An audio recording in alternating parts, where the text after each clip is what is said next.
Righto guys, welcome back to Videomas for 2021. Today is day 3 and this is going to be my WBBL predictions review video that I do after the season finished, which I probably should have done it last Sunday, but I saved it for Videomas. Yeah.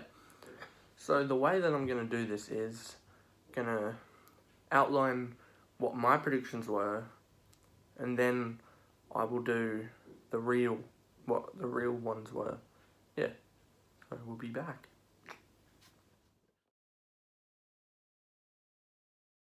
Yes, so I made these predictions, let's say, about almost... I put this predictions video up on October 10th, 2021, which I think the WBBL was starting that weekend, which I got it on soon, yeah. So my predictions for most runs was, in first for the golden cap would be Beth Mooney with 530, which, surprising, I wasn't far off. Beth Mooney was the golden cap winner with 547. Behind her, I predicted Alyssa Healy with 510, but I was way off with that because it was Katie Mack from the Adelaide Strikers who scored 513 runs. You're going to see a lot of strikers in all of these predictions. Yeah. Third I had was Meg Lanning at 478, which she just kind of didn't kick into form at all this season, neither did the Stars. Yeah, so in third was Sophie Devine with 442 runs, which isn't far from where I predicted her to be, because like that person we just talked about. Fourth was I predicted Sophie Devine with 436 runs, but instead of Devine, Elise Villani came in fourth with 439. So instead of Lanning having the good season, Villani had the good season. Fifth was probably the most shocked one I made, which was kind of a bit stupid when I think about it. I had Evelyn Jones, or Evie Jones, from the Melbourne Renegades scoring 400 runs, which I said that because she came into the tournament with some good 100 scores, a couple county cricket scores, and I don't think she fired because she chopped and changed the way she was batting. Some games she opened, some games she came in at like 6. So yeah, I don't know, I just think she didn't get used to the Aussie weather. So fifth for the real ones was Georgia Redmayne from the Brisbane Heat with 437. I should have known because she's always been like a consistent batter. Yeah. So the next prediction is going to be the most wickets, which I will just do it from 5 I won't do it how I did it in the format before. I'll just say 5-1 who I predicted, and then I'll go 5-1 in what the actual results were. So fifth I had Lindsay Smith from the Melbourne Stars. I just thought she had good form coming in. Didn't see much from her this tournament.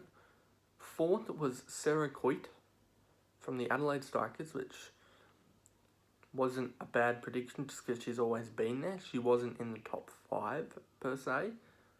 Yeah. 3 was probably way off. It was Sophie Molyneux, the Renegades captain. I don't think she fired. Well, she took some good wickets. She just didn't take as many as I expected. Second was Hannah Darlington, the young fastie from the Sydney Thunder with 18. And the most wickets was probably a massive shock because I didn't know if they were staying all season, which I don't know. She just didn't seem to bowl fully well either. It was Dipti Sharma from the Sydney Thunder. Yeah, with 20 wickets. That was way off, but yeah. So in fifth, the real predictions was Lily Mills with 16. Fourth was Heather Graham with 18, who recently brought up her 100th game for the Scorchers in the final, in the win. Yeah, so what a 100 game for Heather Graham. Yeah. So third was Darcy Brown with 20 from the Strikers. Second was Jess Johannesson with 21 wickets from the Brisbane Heat. I think, to me, spinners just kind of dominated this season, kind of. And number one was possibly a shock. It was Amanda Jade Wellington pulling in 23 wickets, which is a big number, but she did bowl well a lot of games because she had that 5 for 8. She had a couple 3-fers and some 2s here, some 2s and stuff there. Yeah, but she did play like a lot of games in the tournament. Yeah.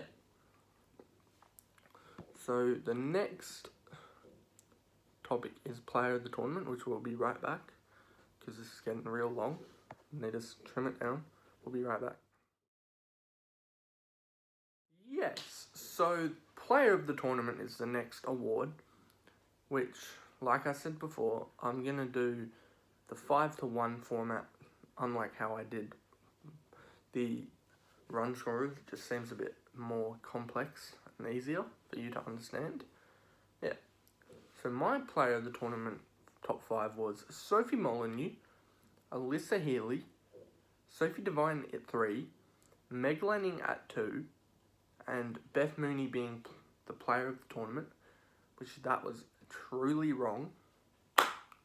Yeah, so in equal fifth was Georgia Redmayne from the Brisbane Heat and Mignon Dupreez from the Hobart Hurricanes.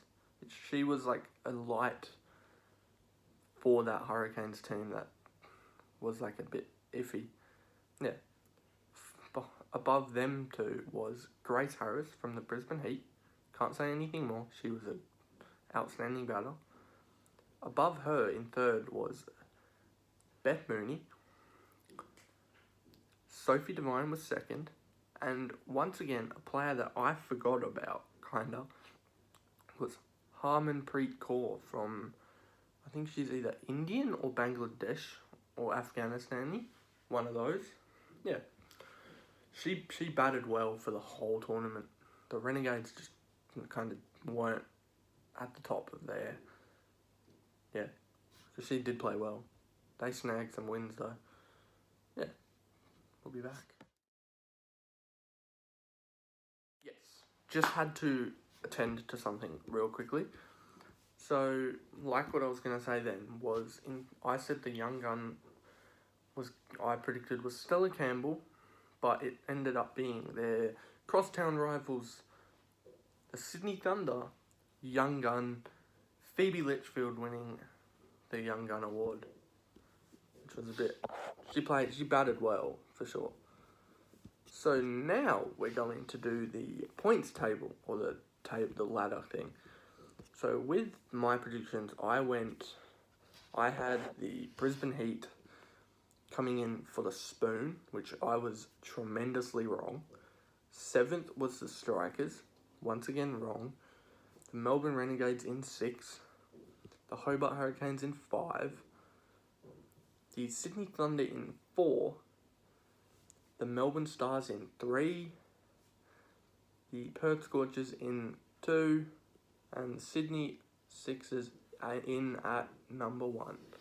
Which, that was my predictions. And the real ladder was the shock, the Sydney Sixers all the way at the bottom. In 7th, above them was the Sydney Thunder. In 6th was the Hobart Hurricanes, so I wasn't far off. 5th was the Melbourne Stars. 4th were the Adelaide Strikers, who, made the final. Yes, so sorry for that kind of fuck up. I've been real busy today, as you can probably tell. There was a Wildcats game on today, which I was at. Yeah. So I'm going to jump straight in from where I said. Yeah, so I was saying that in third was the Brisbane Heat. second were probably one of the biggest shocks of the whole league, being the Melbourne Renegades. And first was my team, or the Perth Scorchers, who played a real good season with just good games from Mooney, good games from Devine, and most of the time they played well together. Yes, so that is the final ladder, which I'll go over it again. It was the Sixers in 8th, shocked me. 7th was the Sydney Thunder. 6th was the Hobart Hurricanes, which wasn't far off from what I predicted. 6th was the Hobart Hurricanes, like I said. 5th was the Melbourne Stars, so they just missed out on the finals. 4th was Adelaide Strikers. 3rd was Brisbane Heat. 2nd was Melbourne Renegades. And 1st was the Perth Scorchers. Yes, so that was the ladder continued. We'll be back for the finals. Yes, so we are at the finals, which my predictions was the Melbourne Stars to play the Sydney Thunder, and the Melbourne Stars to beat the Sydney Thunder and move into the Challenger to play the Perth Scorchers. But none of that happened, because, like I said before, the Brisbane Heat would have played the Adelaide Strikers, and then the Challenger would have been Melbourne Renegades versus the Adelaide Strikers. Yeah, and then you know who won that game? The Adelaide Strikers won that game because the Perth Scorchers got the straight to the finals. Yeah, and here I predicted the Perth Scorchers to be the WBBL07 champions, and as you know, that happened. Rich won about $30. Don't know if I'm allowed to talk about that on here, but yeah. The Scorchers played tremendously well all season. They deserved to probably win the final, but Adelaide definitely did put up a fight till the end. They just left it a little too late. Yes. So the Perth Scorchers WBBL team won the Women's Big Bash for 2021-2022. We'll be right back to outro the video. Thanks for watching this video, guys. If you enjoyed this kind of content from me, you can click the little red subscribe button down below, but I'm not forcing you to do that, as I've probably said in nearly probably 100 videos now that I think about it. Yeah, but I would really appreciate it, but I'm not forcing you to. So yeah, thanks for watching Videomas Day 3. I will see you for Videomas Day 4 tomorrow. See ya.